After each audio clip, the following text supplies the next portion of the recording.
예, 잠시 후 오전 10시부터 이동관 방송통신위원장 후보자의 인사청문회가 열립니다.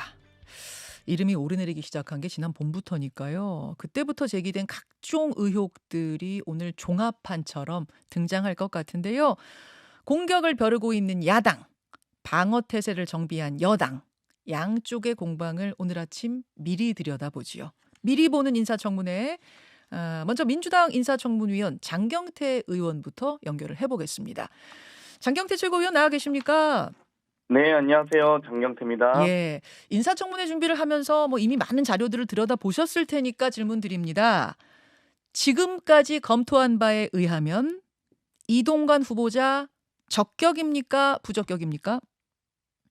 고문 기술자의 화려한 부활 같은 느낌입니다. 사실 15년 전과 똑같은 상황이고요. 언론 장악 기술자의 복귀다라고 평가할 수 있고요. 아, 뭐 적격 부적격을 떠나서 예.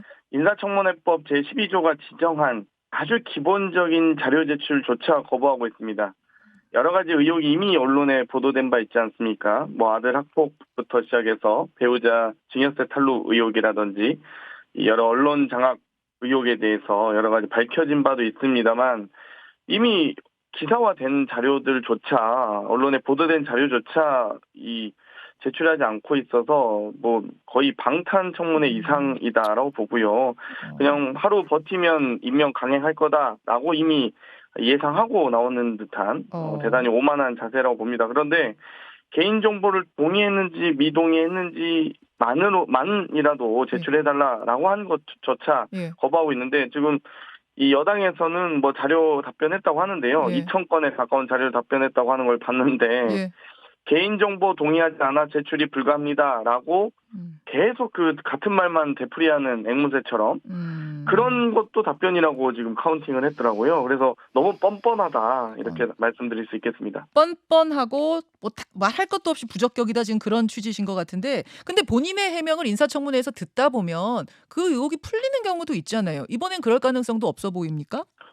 이미 여러 차례 해명 자료에서도 선도위의 결정으로 전학이 결정됐다라고 했지만 선도위가 개최된 적도 없었던 것 아니겠습니까? 아까 학폭 문제요. 그리고 나서 담임이 여러 가지 학교 폭력 가이드라인 어떤 지침에 의해서 했다라고 또 했다가 거기에 관련된 결재 문서조차 전혀 문서가 없습니다. 그러면은 이 밀실 전학, 셀프 전학한 거 아니냐라는 또 의혹이 있는데 거기에 대해서도 자료 요구하면 전혀 묵묵부답이기 때문에 사실 의혹이 좀 한두 개가 아닙니다만 이 여러 가지 그 의혹에 대해서 본인이 떳떳하시면 자료 제출했으면 좋겠는데요. 그러니까 그냥 단순히 이 궁금증이 아니라 예. 여러 이미 언론을 통해서 보도된 알겠습니다. 의혹입니다. 그러면 본인이 적극적으로 해명했으면 좋겠습니다. 민주당이 오늘 제기할 의혹들 중에 가장 치명적인, 가장 결정적인 부적격 사유 한 가지만 꼽으라면 어떤 건가요? 저는 아무래도 제가 관심사다 보니 이 더 글로리의 실사판이라고 볼 수 있는 자녀 학폭 의혹 또 그 과정에서의 외압이라고 저는 보고 있습니다. 이미 이사장의 어떤 인터뷰도 있었습니다만 이 정말 세상 천재 이사장한테 직접 전화하는 학부모가 있습니까? 근데 이미 이사장께서 이동관 전 특보 후보자와 통화한 것을 이미 사실이라고 인정하고 있지 않습니까? 예. 그러면 여기에 대해서는 여러 가지 의혹이 있는 만큼 더 적극적으로 해명을 해야 될 텐데 예. 전혀 해명이 있지 않아서 저는 이 부분을 집중적으로 질문 드릴 예정입니다. 근데 이사장한테 전화를 한 건 도대체 지금 학폭과 관련된 상황들이 어떻게 돌아가는지 정보를 얻기 위해서 전화한 거다 이 해명이 있었잖아요. 네. 그 부분은 믿기 어렵다고 보세요? 일단 이사장에게 전화하는 행위 자체가 부적절하고요. 그 이후에 학폭이나 선도위가 개최되지 않고 여러 가지 1학기 시험까지만 보게 해달라 등의 요청이 있었다고 하는데 예.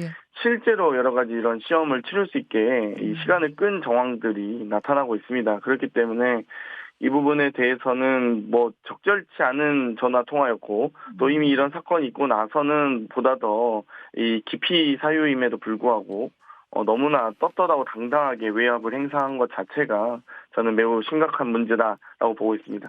개인적으로 가장 치명적인 결격 사유를 지금 그 학폭 전화 학폭 전화로 꼽으셨는데 사실은 과거에 이제 언론 장악, 언론 개입, 언론 장악 이런 시도들이 더 치명적이다라고 주장하는 민주당 분들도 계시더라고요. 관련된 질문 좀 드려보죠. MB 청와대의 수석으로도 근무했고 대변인으로도 근무를 하면서 벌어진 일들에 대한 의혹. 그 당시 작성된 문건들이 오늘 청문회에 많이 등장합니까? 뭐 여러 가지 이 국정원을 통한 민간인 사찰과 언론인 동향 조사는 이미 뭐 보도에 많이 나와 있고요. 예. 또 저희 의원실에서 여러 가지 조선일보마저도 보도 문건을 작성했던 것을 또 후보자 스스로도 인정하고 있지 않습니까? 여러 가지 정부를 비판하는 보도 관리를 하고 또 모니터링하고 이런 부분들을 실제 이런 문건들이 홍보수석실 요청 사항으로 적시돼서 국정원의 문건들이 나오고 있습니다. 예. 이런 부분에 대해서는 뭐 본인이 대변인과 홍보수석, 홍보특보까지 거의 이명박 정권의 언론 황태자를 지내신 분이기 때문에 거기에 대해서 저는 뭐 정말 이런 부분은 뭐 이미 다 밝혀진 부분이라고 봅니다. 역사적 평가가 사실 끝난 사건이거든요. 이런 부분에 대해서는 뭐 제가 보기엔 인사청문회 과정에서도 다시 한번 거론되면서 이 방통위원장으로선 부적격 인사다라는 것이 또 예. 확인되는 자리라고 생각합니다. 그 문건들을 좀 크게 나눠 보면은요. 한 덩어리는 이동관 홍보수석실이 요청을 해가지고 국정원이 작성했다고 쓰여져 있는 그 문건들이 한 덩어리고 또 한 덩어리는 이동관 대변인실이 그러니까 이동관 후보자가 대변인할 때 그 대변인실에서 직접 작성한 문건들이 또 한 덩어리인데요. 뭐 보도가 워낙 여기저기서 조각조각 나오니까 조금 헷갈려요. 그래서 우선 질문 드리고 싶은 건 이동관 후보자가 개입됐다고 민주당이 보는 문건은 총 몇 건 정도나 지금 되는 건가요, 대략? 일단 뭐 수십여 건이라고 말씀드릴 수 있을 것 같은데요. 방금 뭐 앵커께서도 말씀하셨지만 예. 이 홍보수석실 자체 대통령실에서 이 작성한 문건부터 시작해서 또 이 여러 기관들이 홍보수석실 요청으로 작성했다라고 한 부분들 특히 예. 이제 국정원을 중심으로 많이 예, 예. 나옵니다. 뭐 특활비 사용 의혹까지도 있는데요. 이런 부분에 대해서 지금 여러 건들이 있기 때문에 아마 총망라해서 오늘 나오지 않을까 예상하고 있고요. 이 부분에 대해서 계속 본인은 뭐 지시한 적도 본 적도 보고받은 적도 없다라고 예. 하지만 아니 홍보수석실 요청 사항인데 홍보수석이 안 봤다면은 도대체 그 윗선이 그럼 있는 겁니까? 그럼 이동관 특보가 후보자가 직접 지시하거나 직접 보고받지 않았다면 그 윗선이 그럼 보고받고 그 윗선이 홍보수석실의 명의를 도용해서 지시했다는 것인지 요청했다는 것인지 예, 예. 이런 부분을 밝히셔야 되는 거거든요. 그 부분에서 네. 이런 얘기를 하더라고요. 그 당시 이게 지금 다 검찰 조사에서 나온 문건이잖아요. 원세훈 국정원장은 뭐 이런 것들로 인해서 실형까지 살고 만약 그때 이동관 그 후보자가 진짜 작성을 지시한 거고 문제가 있었던 거면 그때 이동관 후보자도 잡혀가지 않았겠느냐. 근데 이동관 후보자는 아무런 뭐가 없었다. 그러므로 결국 작성 지시를 이동관 후보자가 한 게 아니라는 증거다. 이런 주장은 어떻게 보세요? 일단 그 해당 당시 검찰 수사를 보면요. 국정원의 불법 사찰 사건을 수사하는 과정이었습니다.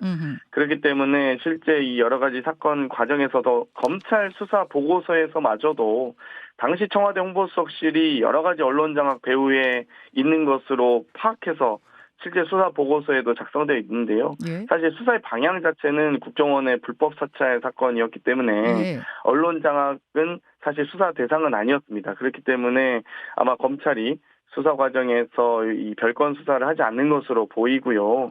어찌되었건 수사를 네. 그러니까 이 부분 수사를 더 깊이 들어가지 않았기 때문에 이동관 그렇습니다. 후보자가 여기서 자유로웠던 것이다 그렇게 보시는 거예요. 그렇죠. 국정원과 관련된 이 여러 민간인 사찰이나 이 언론 사찰 등에 이 집중된 수사였기 때문에 아마 대통령실과 그 대통령실 중에서도 홍보수석실만을 대상으로 예.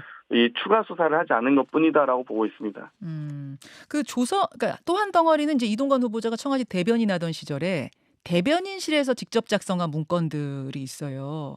그게 이제 네. 조선일보 문제보도 문건 뭐 176건 이런 건데 이거는 이동관 후보자가 맞다. 여기서 작성한 거 맞다라고 인정을 했습니다. 다만 국정 운영에 참고하고 향후 정책에 반영하기 위해서 관심 가지고 지켜보자는 차원에서 작성한 거다 했거든요. 이건 어떻게 보세요?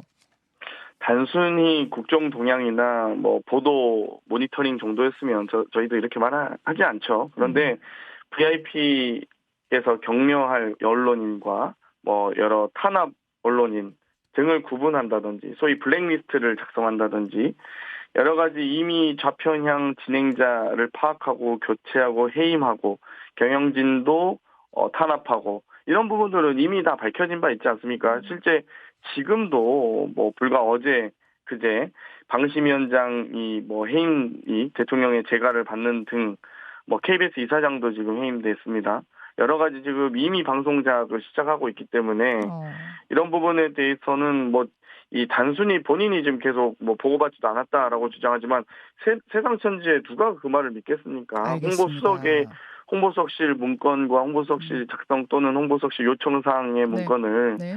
보고받지 않았다? 이 방금 조선일보 문제 보도 문건도 심지어 조선일보마저도 청와대에서 이 모니터링 했다는 거 아니겠습니까? 문제를 이 보도 관리를 했다는 거 아니겠습니까? 예. 이런 부분에 대해서는 당연히 본인이 아무리 발뺌해도 네. 그 말은 아무도 믿지 않는다라고 말씀드리고 싶네요. 30초 남았기 때문에 두 가지 질문을 짧게 드리겠습니다. 지금까지 보도된 것, 지금까지 공개된 것 외에 오늘 또 새롭게 공개하는 의혹도 있습니까? 지금 건강보험료 납부 문제라든지 똘똘한 강남 두채라든지 배우자의 부정청탁 등이 있는데요. 예. 지금 뭐 그뿐만 아니라 지금 이 아무 직업도 없이 부부가 6년을 보내셨습니다. 예. 그런데 해외 주식을 잘해서 3년간 배당금만 5억 3천 벌었다는 의혹도 있습니다. 이런 부분들 자료 제출해야 되지 않겠습니까? 5억 3천을 어떻게 배당금으로 벌었는지 결정적 밝혀주셨으면 한방, 좋겠습니다. 결정적 한방이라는 말을 인사청문회에서 많이 쓰는데 후보자가 사퇴할 수밖에 없을 정도의 결정적 한방이 준비됐다고 보십니까? 이 결정적 한 방뿐만 아니라 결정적 여러 방이 종합 선물 세트다라고 말씀드리고 싶습니다. 여기까지 듣겠습니다. 장경태 의원님 고맙습니다. 감사합니다. 오늘 이동관 후보자 인사청문회의 위원으로 민주당 측 위원으로 참석하는 장경태 의원을 먼저 만났고요. 김현정의 뉴스쇼는 시청자 여러분의 참여를 기다립니다. 구독과 좋아요, 댓글 잊지 않으셨죠? 알림 설정을 해두시면 평일 아침 7시 20분 실시간 라이브도 참여하실 수 있습니다.